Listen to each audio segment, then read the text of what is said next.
Dans l'univers tout entier, l'homme tel qu'il est par nature tient à la force. Il la désire. Or, la faiblesse, il l'a en horreur. Il se révolte contre elle.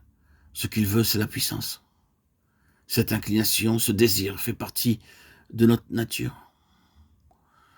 Où est la personne si insignifiante qu'elle paraisse aux yeux de son entourage qui éprouve une joie naturelle, une joie sans mélange à se voir laissée de côté, à se sentir marcher dessus, qui trouve son plaisir à se laisser ravaler, à ne pas pouvoir tenir son rang, à ne pas être à la hauteur de ses semblables, à n'avoir pas une certaine mesure de dignité. Non, tel n'est pas le penchant habituel de la nature humaine. Souvent même, une feinte humilité n'est pour l'homme qu'un moyen subtil d'attirer l'attention sur lui, et par là, de marquer un point.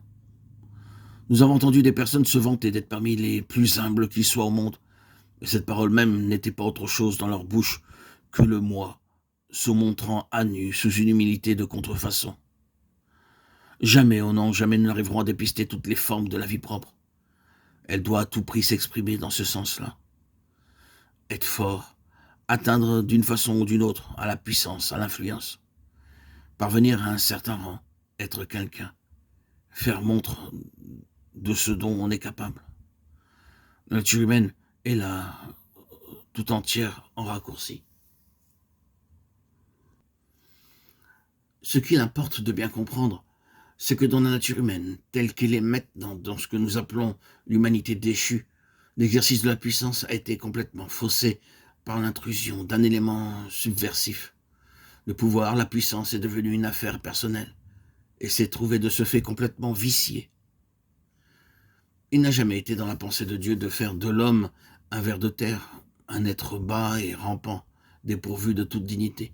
Son intention, au contraire, était de le parer de noblesse et de magnificence, comme il convenait au produit le plus beau de son activité créatrice, de l'honorer d'une grande dignité, et de le doter richement dans le domaine de la force, de la puissance et de l'influence qu'il pourrait exercer.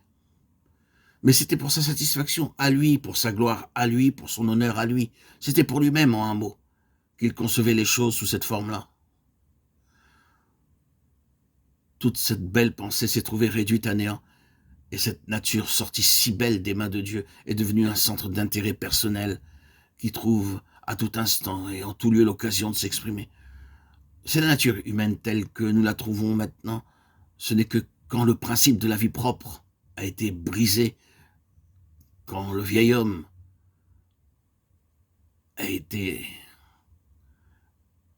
mis de côté et que cette vie propre est brisée sans retour, c'est ainsi que nous pouvons accepter avec joie la dernière place pour l'amour du Seigneur. La faiblesse est donc nécessaire.